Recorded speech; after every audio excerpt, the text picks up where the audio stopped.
naman, Aling Linda? Naku, nagro-ronda lang kami ng mga bumbero natin. Oo, para magpaalala.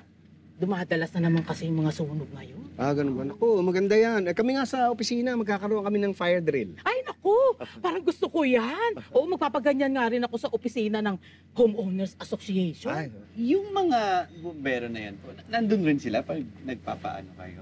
Oo, kunyari sila yung magre-rescue sa amin. Ay, parang bet ko. Bet mo rin maging bumbero? Hindi, bet ko ma-save nila. Ay, ako rin. Bet mo rin ma-save? Hindi, bet ko rin na ma-save ka nila.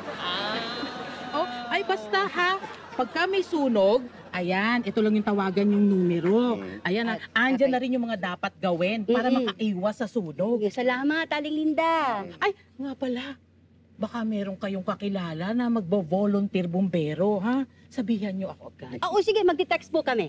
Kailangan namin. Sige, thank you, ha? Sige. Ay, mga kapitbahay, mag-ingat po tayo sa sunog! Yung mga cellphone, pagka medyo full. Guys, mamaya. Yung hinihingi ni sir na report, pinadala ko na sa kanya sa email. Sige, sisilipin ko. Thank you.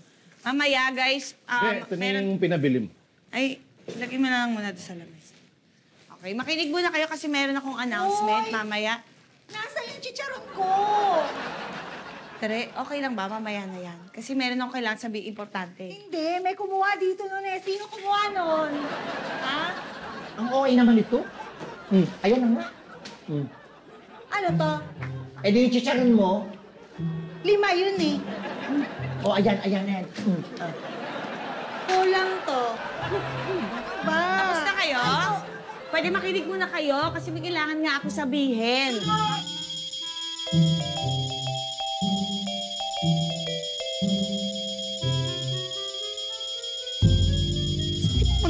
Ano ba? May sunog! Ano, hindi ka pa rin tapos dyan? Uy, hindi, for the gram lang to. Napasok ko na yung video sa Project Rampa kahapon pa. Kinakabahan nga ako, sana matanggap ako! Grabe. Hindi daw ako natanggap. Ha? Sa akin.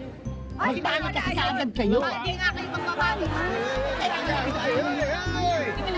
Diba, pag nagkakagulo kayo, hindi niyo ba alam na may fire drill? Hindi, sasabihan ko nga sana sila, sir. Kaso ayaw naman ako pagsalitain. Ganon? Victim blaming? Totoo naman eh. Sasabihin ko sa inyo. Hindi ka naman ako pinakikinggan.